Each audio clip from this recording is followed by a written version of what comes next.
নমস্কাৰ আপোনালোক সকলোকে মোৰ YouTube channel DP info and গাইডৰ এই গুৰুত্বপূৰ্ণ ভিডিঅ'টোলৈ স্বাগতম জনাইছোঁ।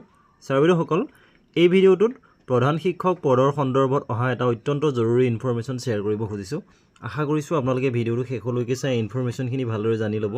লগতে ভিডিঅ'টো প্ৰতিগৰাকী শিক্ষক বন্ধু বান্ধৱীৰ লগত শ্বেয়াৰ কৰিব যাতে সকলোৱে এই বিশেষ খবৰটো লাভ কৰিব পাৰে। ছাৰ বাইদেউসকল, ভিডিঅ'টো আৰম্ভ কৰাৰ আগতে আপোনালোকলৈ এটা বিশেষ অনুৰোধ। আমাৰ এই চেনেলৰ জৰিয়তে শিক্ষা বিভাগৰ প্ৰতিটো গুৰুত্বপূৰ্ণ ইনফৰমেশ্যন দিয়াৰ লগতে কৰ্মচাৰীসকলৰ লগত জড়িত গুৰুত্বপূৰ্ণ ইনফৰমেশ্যনসমূহো ৰেগুলাৰ আপলোড কৰিবলৈ চেষ্টা কৰি অহা হৈছে। সেয়েহে আপুনি যদি আমাৰ চেনেলটো প্ৰথমবাৰৰ বাবে চাই আছে তেনেহ'লে অনুগ্ৰহ কৰি চেনেলটো ছাবস্ক্ৰাইব কৰি ল'ব বুলি আশা ৰাখিছোঁ।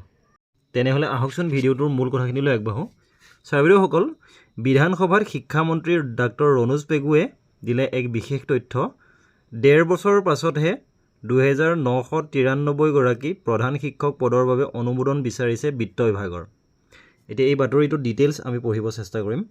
নিম্ন প্ৰাথমিক বিদ্যালয়ত প্ৰধান শিক্ষক নিযুক্তি দিবলৈ কেবিনেটে সিদ্ধান্ত গ্ৰহণ কৰিছিল যদিও প্ৰায় ৩,০০০ পদত নিযুক্তিৰ বাবে ১.৫ বছৰৰ পাছতহে বিদ্যালয় শিক্ষা বিভাগে বিত্ত বিভাগৰ অনুমোদন বিচৰাৰ কথা পোহৰলৈ আহিছে। উল্লেখযোগ্য যে নিম্ন প্ৰাথমিক বিদ্যালয়ৰ শিক্ষকসকলৰ দীৰ্ঘদিনীয়া দাবীৰ প্ৰতি সঁহাৰি জনাই ২০২৩ চনৰ আগষ্ট মাহত অনুষ্ঠিত ৰাজ্যিক কেবিনেটত প্ৰধান শিক্ষক পদত নিযুক্তি দিয়াৰ সিদ্ধান্তত অনুমোদন জনোৱা হৈছিল যদিও বিদ্যালয় শিক্ষা বিভাগে সমগ্ৰ বিষয়টো পেলাই ৰাখিছিল। অসম ৰাজ্যিক শিক্ষক সন্মিলনীৰ ২০২৪ চনৰ জুলাই মাহত অনুষ্ঠিত শিলচৰ অধিৱেশনত উপস্থিত হৈ শিক্ষামন্ত্ৰীয়ে প্ৰধান শিক্ষক নিযুক্তি দিয়াৰ পুনৰ প্ৰতিশ্ৰুতি দিছিল। অনলাইন ব্যৱস্থাৰে ফাইল নিষ্পত্তি কৰি প্ৰশাসনিক কাম কাজ খৰতকীয়া কৰাৰ কথা কোৱা ৰাজ্য চৰকাৰৰ বিদ্যালয় শিক্ষা বিভাগে প্ৰধান শিক্ষকৰ পদত ১.৫ বছৰৰ মূৰত প্ৰধান শিক্ষক নিযুক্তি প্ৰক্ৰিয়া আৰম্ভ কৰাৰ কথা আজি অসম বিধানসভাত জানিবলৈ দিয়ে শিক্ষামন্ত্ৰী ডাক্তৰ ৰণোজ পেগুৱে। তেওঁ উল্লেখ কৰে যে নিম্ন প্ৰাথমিকৰ ২,৯৯৩টা প্ৰধান শিক্ষকৰ পদত নিযুক্তিৰ বাবে বিত্ত বিভাগৰ অনুমোদন বিচৰা হৈছে। ৰাষ্ট্ৰীয় শিক্ষানীতি ২০২০ৰ সৈতে সংগতি ৰাখি জ্যেষ্ঠতা নিৰ্ধাৰণত অসুবিধা নোহোৱাকৈ এই পদসমূহত প্ৰধান শিক্ষক নিযুক্তিৰ বাবে ইতিমধ্যেই বিত্ত বিভাগৰ প্ৰয়োজনীয় অনুমোদনৰ বাবে প্ৰেৰণ কৰাৰ কথা বিধানসভাত AIUDFৰ সদস্য মজিবুৰ ৰহমানৰ এটা প্ৰশ্নৰ উত্তৰত শিক্ষামন্ত্ৰী ডাক্তৰ পেগুৱে জানিবলৈ দিয়ে। তেওঁ আৰু উল্লেখ কৰে যে বাকী সংখ্যক বিদ্যালয়ত জ্যেষ্ঠতা নিৰ্ধাৰণৰ কাৰণে ইতিমধ্যেই বিভাগে প্ৰস্তুত কৰা SOPত অনুমোদন জনোৱা হৈছে।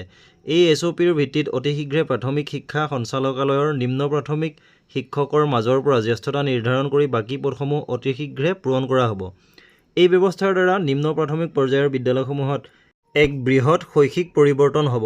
ইফালে প্ৰাথমিক পৰ্যায়ত শিক্ষাৰ্থীৰ অভাৱৰ ফলত শিক্ষাদানত হোৱা অসুবিধাৰ প্ৰসংগত বিজেপিৰ সুৰেন ফুকনৰ এটা প্ৰশ্নৰ উত্তৰত শিক্ষামন্ত্ৰী ডাক্তৰ পেগুৱে বিভাগে শিক্ষক নিযুক্তিৰ বাবে গ্ৰহণ কৰি থকা ব্যৱস্থাৰ বিষয়ে জানিবলৈ দিয়ে। তেওঁ কয় যে প্ৰাথমিক শিক্ষা সঞ্চালকালয়ৰ অধীনত প্ৰায় ৫,৫০০ পদৰ নিযুক্তিৰ বাবে আবেদন পৰীক্ষণ প্ৰক্ৰিয়া চলি আছে। ইয়াৰ উপৰি ইতিমধ্যে নতুনকৈ ৪,৫০০ আবেদন গ্ৰহণ কৰিব পৰা অৱস্থাত আছে। ৪,৬৯৯টা পদৰ বাবে বিজ্ঞাপন দিয়াৰ বিবেচনা কৰি থকা হৈছে। অতি শীঘ্ৰে এই নিযুক্তি প্ৰক্ৰিয়াৰ অন্তত প্ৰাথমিক পৰ্যায়ৰ খালী পদসমূহ পূৰ কৰিব পৰা যাব। ইয়াৰ উপৰি মাধ্যমিক শিক্ষা সঞ্চালকালয়ৰ অধীনত অসম ৰাজ্যিক বিদ্যালয় শিক্ষা পৰিষদৰ জৰিয়তে ৯,৭১৭টা পদৰ বাবে টেট কাম ৰিক্ৰুইটমেণ্ট টেষ্ট সুকলমে সম্পন্ন কৰা হৈ গৈছে। প্ৰয়োজনীয় সময়ৰ অন্তত ফলাফল ঘোষণাৰ জৰিয়তে শিক্ষক নিযুক্তি প্ৰক্ৰিয়া সম্পন্ন কৰি মাধ্যমিক স্তৰৰ খালী পদসমূহো পূৰ কৰিব পৰা যাব বুলি ডাক্তৰ পেগুৱে কৈছে। মন্ত্ৰী ডাক্তৰ পেগুৱে আৰু জানিবলৈ দিয়ে যে প্ৰথমবাৰৰ বাবে চাকৰি সেৱা বিধি সংশোধনীৰ জৰিয়তে অংকৰ শিক্ষকৰ অভাৱৰ প্ৰতি লক্ষ্য ৰাখি বিশেষভাৱে মাধ্যমিক ক্ষেত্ৰত অংক শিক্ষক ১৭০০টা পদৰ নিযুক্তি প্ৰক্ৰিয়াও উপৰিও উক্ত ব্যৱস্থাৰ জৰিয়তে হাতত লোৱা হৈছে। ইফালে কংগ্ৰেছৰ জাকিৰ হুছেইন চিকদাৰৰ ভেঞ্চাৰ শিক্ষানুষ্ঠান প্ৰাদেশিকীকৰণৰ প্ৰসংগত পৰিপূৰক প্ৰশ্নৰ উত্তৰত শিক্ষামন্ত্ৰী ডাক্তৰ পেগুৱে স্পষ্ট কৰি কয় যে প্ৰাদেশিকীকৰণৰ ক্ষেত্ৰত ১/১/২০০৬ৰ সীমা কোনো কাৰণত লংঘন কৰা নহ'ব।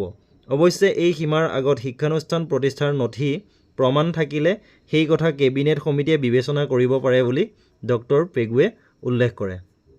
ছাৰ বাইদেউসকল, প্ৰধান শিক্ষক পদৰ সন্দৰ্ভত অহা এইটোৱেই হৈছে এটা অত্যন্ত গুৰুত্বপূৰ্ণ ইনফৰমেশ্যন। যদিহে আপোনালোকে ভিডিঅ'টো ভাল পাইছে, তথ্যখিনি ভাল পাইছে, তেনেহ'লে অনুগ্ৰহ কৰি ভিডিঅ'টো লাইক কৰিব। লগতে আপোনালোকৰ বহুমূলীয়া মন্তব্যও প্ৰকাশ কৰিবলৈ নাপাহৰিব। শিক্ষা বিভাগৰ প্ৰতিটো গুৰুত্বপূৰ্ণ ইনফৰমেশ্যনৰ বাবে চাই থাকিব ইউটিউবত আমাৰ channel DP info and guide. ধন্যবাদ।